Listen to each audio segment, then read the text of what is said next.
Good evening, everyone. Good evening, gentlemen. We have discussed till now about PSUs undergoing the digital transformation. We have seen how PSUs are at the cusp of being the catalyst for the vision of India at 2047. PSUs themselves, in fact, I would say they are now contributing to national transformation. And by unlocking their full potentials, PSU sector is in fact driving wealth creation. But as you would notice in the topic of this session, they are not only driving wealth creation, but there is also a larger goal of inclusive development. And that is something which we are here going to discuss on how can PSUs, and in fact, with the examples, the expertise which we would be discussing, and how other PSUs can also benefit out of it.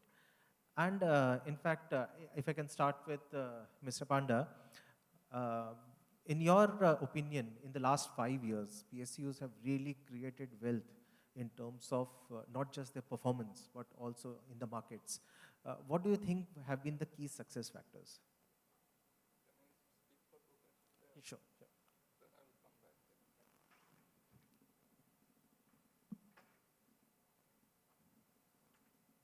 So friends, good evening to all of you. It's indeed a privilege to be in a conclave where the topic is PSU.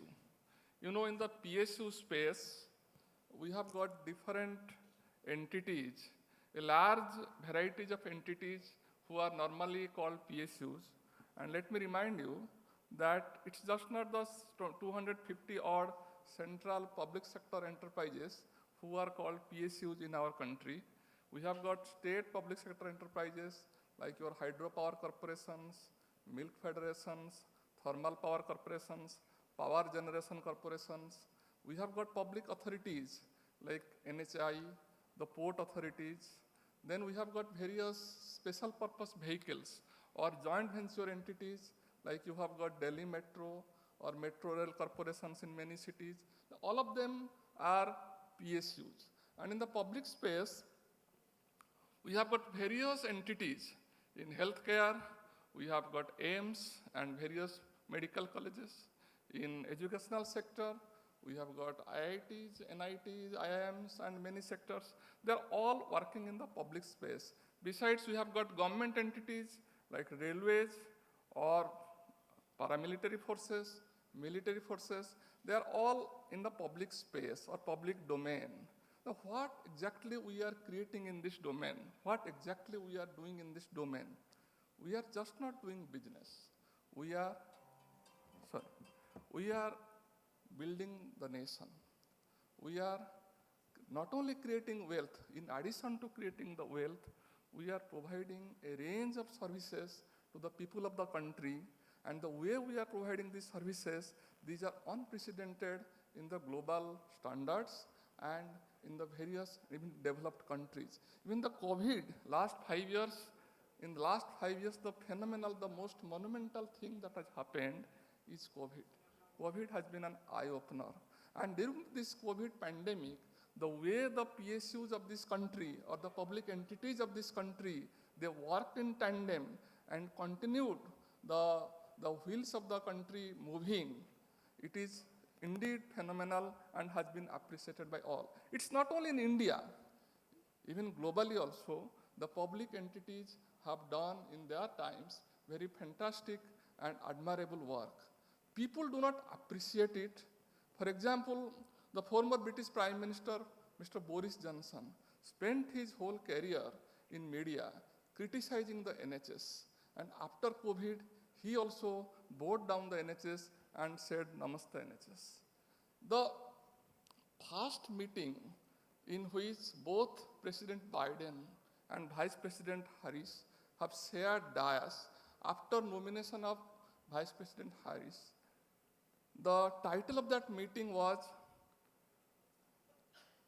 to bring down the cost of prescription medicines. The subject which we, through our public entities and public authorities, have achieved long time back. What we have done long time back, the same principles are being appreciated outside in the globe.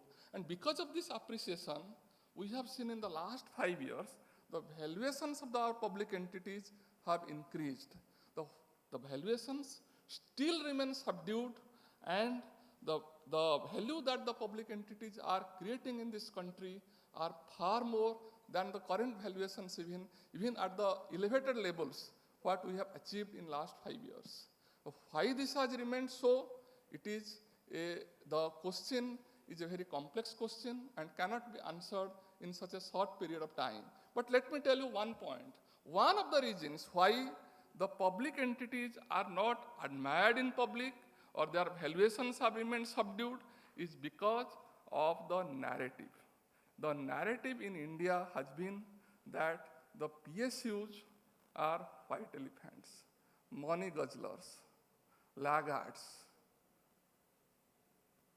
Fortunately, in last 5 years, or more so in last many years, after even the post-liberalization, when it was thought that PSUs will perish, they have not perished.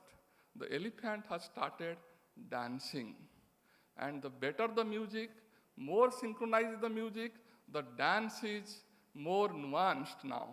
And that is being looked at. Why again this perception has continued is because of ideology. Some people, they are throughout their education, throughout their professional work, they have been fed with this that the PSUs cannot perform.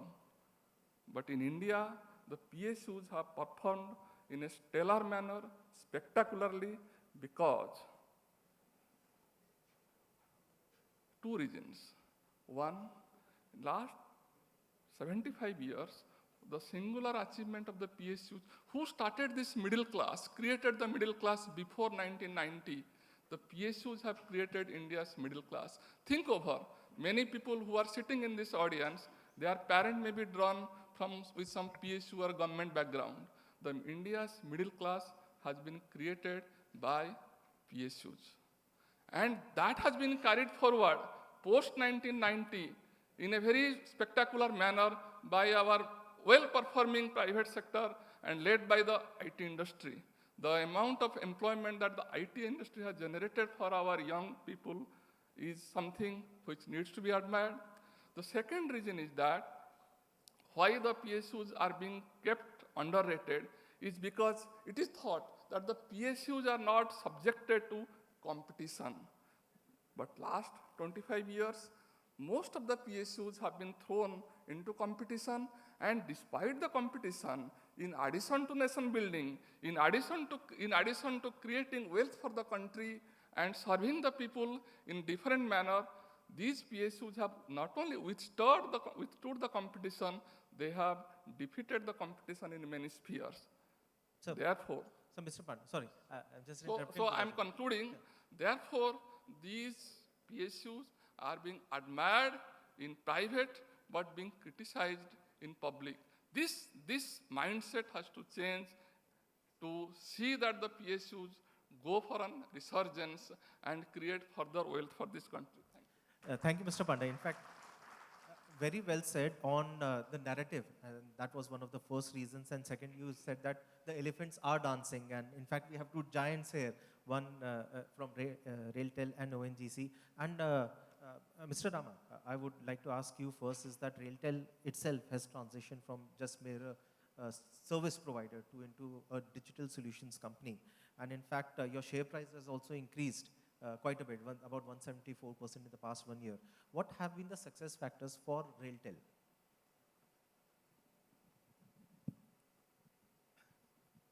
Good evening to all of you.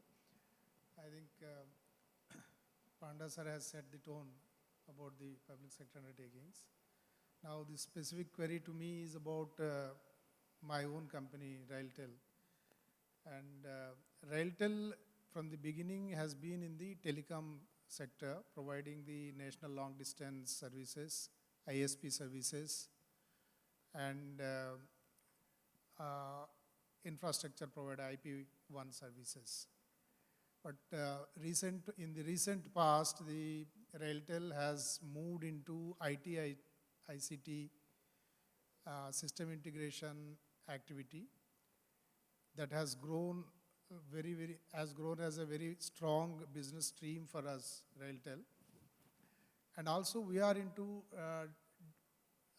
data center services. Now the data is the fuel for the economy. And especially for the government, there is a kind of thinking internally that the data must be stored within India is obviously, and if it is provided by the data center is provided by any government sector agency, that itself is much more preferable. So we are actively moving in that direction. I think these are all the dots we have connected in recent past in very, very strongly. And as far as what changed, why, in recent past, Railtel is making good, market capitalization wise or any other parameters wise. It's a very, very young company, around 25 years, and we are entering into 25th year from September of this year onwards. And it has been mainly serving the Indian Railways from the perspective of providing the telecommunication services for its safe operations, which we are still doing, as that is our main purpose. And apart from that, we have entered into various such activities. And now we are moving into various sectors.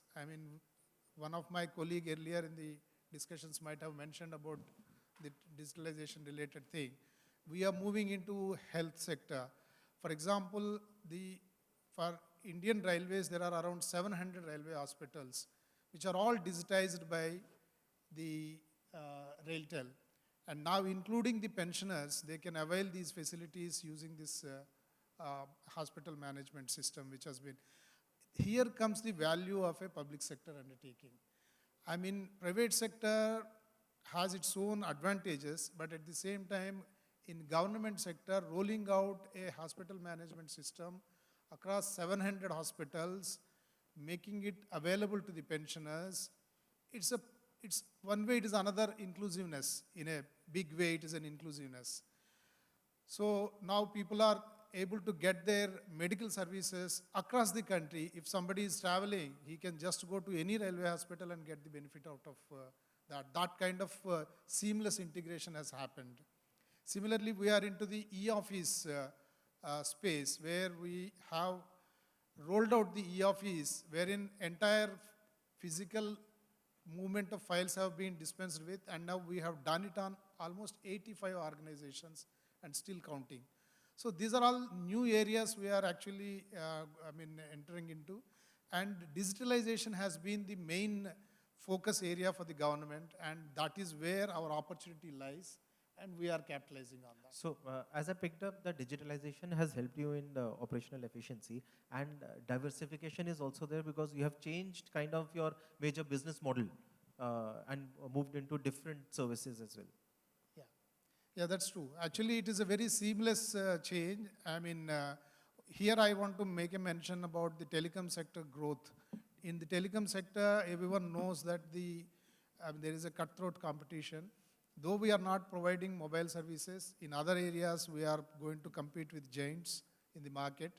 And the price war is very, very, very much there, every day to be seen. And in that scenario, added to that, the growth rate in the telecom sector is also very, very steep. Growth rate is very difficult actually.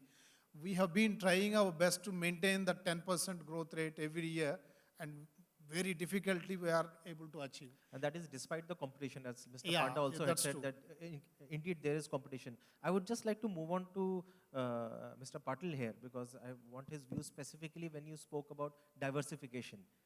But that is something with ONGC, you have your set business model and there is a limited pivot that you can have.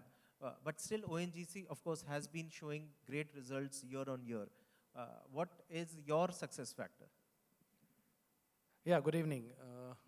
First, something about, you said about wealth creation in the last 5 years by the PSUs. In fact, to my understanding, PSUs, the moment they were created, it was basically to address the demand of infrastructure development in a country which was totally underdeveloped. in the last around 25, 30 years, after its role was limited to around some strategic sectors, PSUs have delivered very well. In fact, as for the competition or the diversification is concerned, we also are facing something which is transformation. In fact, there was a time when energy was equated with either oil or coal. In fact, now, since last 3-4 years, which we see in our business very steadfastly, is movement towards energy. And this energy could be from gas, it could be from an alternate source, which could be solar, which could be hydropower, which is in, which you call it as a PSP, or hydrogen, or LNG. So these are the things which are transforming, and this is a time when again it's the PSU which has to move. A very nice word coined by Mr. Panda was dancing elephant. In fact, the pace has to be much faster, and this is where we also are making all our efforts, because if you are aware, as a country, we have hardly 15% of crude oil reserves to cater to our energy demand. Now, having less reserve is not something which is in our hand. It's a geological thing. The countries in the Gulf may have oil by hardly drilling for, say, 500 feet, whereas we got to drill for not less than 5,000 meters to reach for that oil. So we have to definitely depend on the alternate source to a large extent. And every penny, every drop of oil that we explore not only gives the supplies which are required, but also saves a lot of foreign exchange for the country. So diverse wealth creation and also moving towards the source which are going to come in the days to come is something which is paramount to us. And yes, the impression in the minds of the people in the country who are in the stock markets and all is that the companies are delivering, they are making efforts, and they are definitely focused in the way to proceed ahead with. So this would be one of the reasons which I would say. If I have to link, your first sentence when you started was about why PSUs were created. That was for ultimately long-term benefits of the nation. And that includes wealth creation as well. So you don't pursue short-term profits, but it's actually long-term value creation. And I think that is really what describes the public sector at this time. Mr. Panda, anything? I will supplement with the Concur story. I come from Container Corporation of India Limited. I come from Container Corporation of India Limited, a Navratna CPSC of Ministry of Railways. And my CPSC was created in 1989 with a government equity of 60 crores. And today, in 35 years, my valuation starts at 60,000 crores. I have paid 7,000 crores of dividends to the shareholders. And last year alone, I paid 700 crore rupees dividend. I have bank balance of 4,000 crores. I am debt free. But how much more wealth you want? But I still have more wealth inside me because I am not able to break free of that P/E limitation of 50, while my peers are hovering at much higher level because of the perception issue which I pointed out in the beginning. Leave apart, what do I do? So when I say container corporation, people feel that it is just a container means a dabba. It's just not a dabba.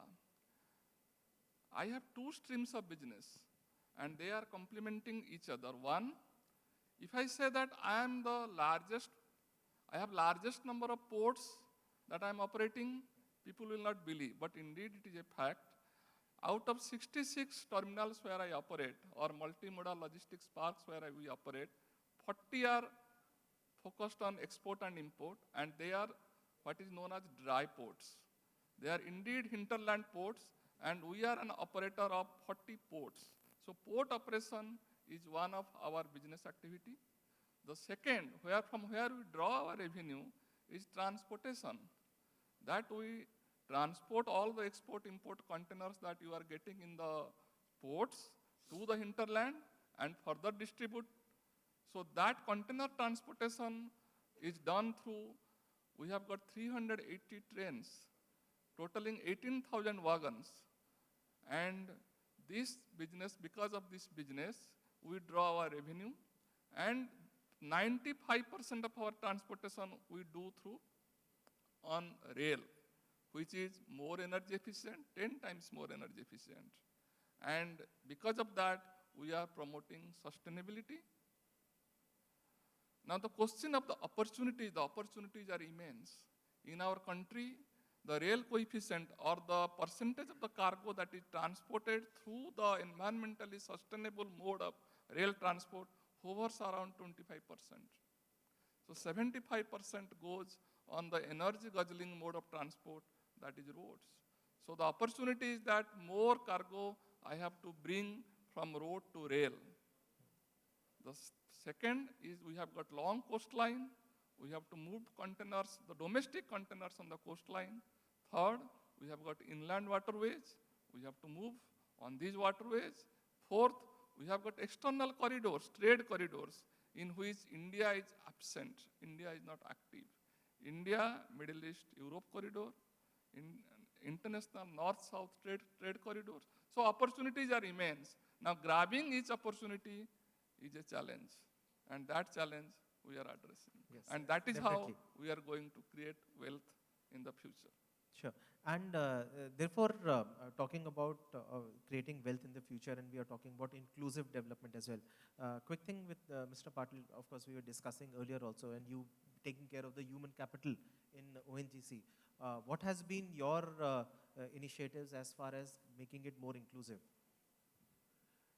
See, businesses run with an aim to run in perpetuity and always try to create value addition for their stakeholders. It's a plain, pure business. When we run with PSU, we not only have an eye on the profits, but also at the same time, as you talked about inclusive growth, we got to look at the environment in which we operate. We need to look at the strata, the level of people amongst whom we operate. Now, as far as ONGC is concerned, we are into the business of exploring and producing oil. So we do operate in remote areas.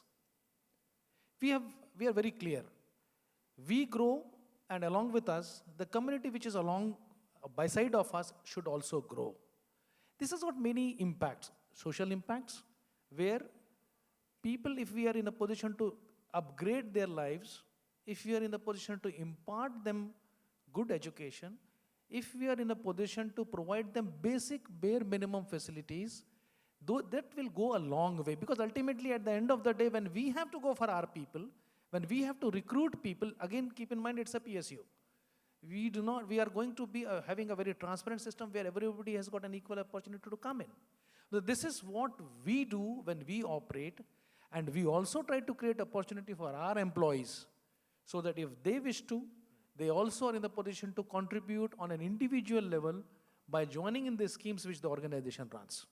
So this in overall is the philosophy with which the organization works, especially because in the areas which are very remote, contributing to the society where we can. We have a quite large chunk of CSR which we spend. Of course, it's a stipulation by the Companies Act.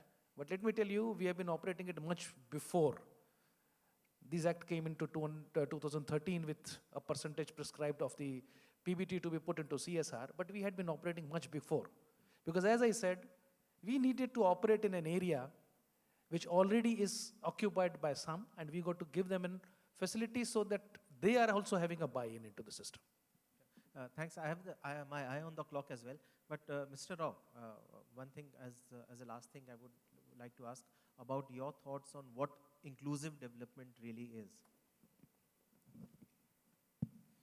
So inclusive, if at all anything that has exponentially quickened the inclusiveness in India, that is the technology and mainly the digitalization. And we know in public sector, the Jan Dhan bank accounts is one great example what we have seen. Similarly, there are many such examples. Now coming to the Railtel part, what we have been doing, the digital inclusiveness part, I mean, India, we keep talking about it is digitally divided. Many people are not digitally having that kind of access to internet, etc. There is no other example across the globe where the Wi-Fi connectivity in the public spaces has been provided in such a expansive area, like in almost 6,000 railway stations, we are providing Wi-Fi connectivity up and running. And that is a glowing example. Nowhere across the globe that kind of facility is available. And I have already mentioned about the hospital management system. And with that expertise, we are rolling out hospital management system even in Bruhan Mumbai hospitals also. And there are many such glowing examples. And oft-repeated and oft-quoted example is one railway coolie in Kerala railway station. He studied using the Wi-Fi of Railtel, and then he appeared for the Kerala public sector examination, public examinations, and he became a Group 1 officer. Later, he became an IAS officer. And this is a very oft-quoted example. I mean, what more a shining example? I mean, it may be very one kind of example, but it is a very glowing example how inclusiveness is being driven. And apart from that, regular CSR activities, we are supporting, backward areas, and then we are supporting people from economically challenged kind of people to write the IIT-G examinations and NIT examinations. And many students have come for, have been successful out of the fund what we are providing for that through our CSR activities. So inclusiveness is actually inherent in public sector undertakings. And when you talk about policies-wise also, we give a lot of importance to inclusiveness, either in terms of recruitment or women empowerment, and making the, one more example what I can give, Railtel is rolling out on all 6,000 railway stations CCTV cameras. And that is, main purpose of that is to, inherently discussed, is that to make the passenger, especially the woman passenger, feel safer. So what more inclusiveness we can In fact, public about? sector units, I believe, are a shining example and a case study of how you can achieve wealth creation with inclusive development. Of course, that's a topic, but I think what the gentlemen here have actually given us are very live, real examples.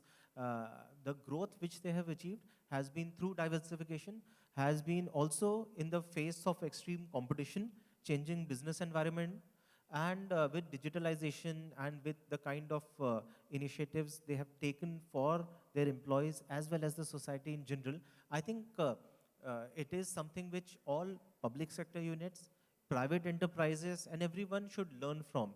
And I think hats off to public sector units for bringing this resurgence in the economy in the past decade. So thank you, gentlemen, for sharing your views. Thank you, audience. I believe there would be a lot of questions from the panelists, and I think they would be happy to take it later on during the breaks.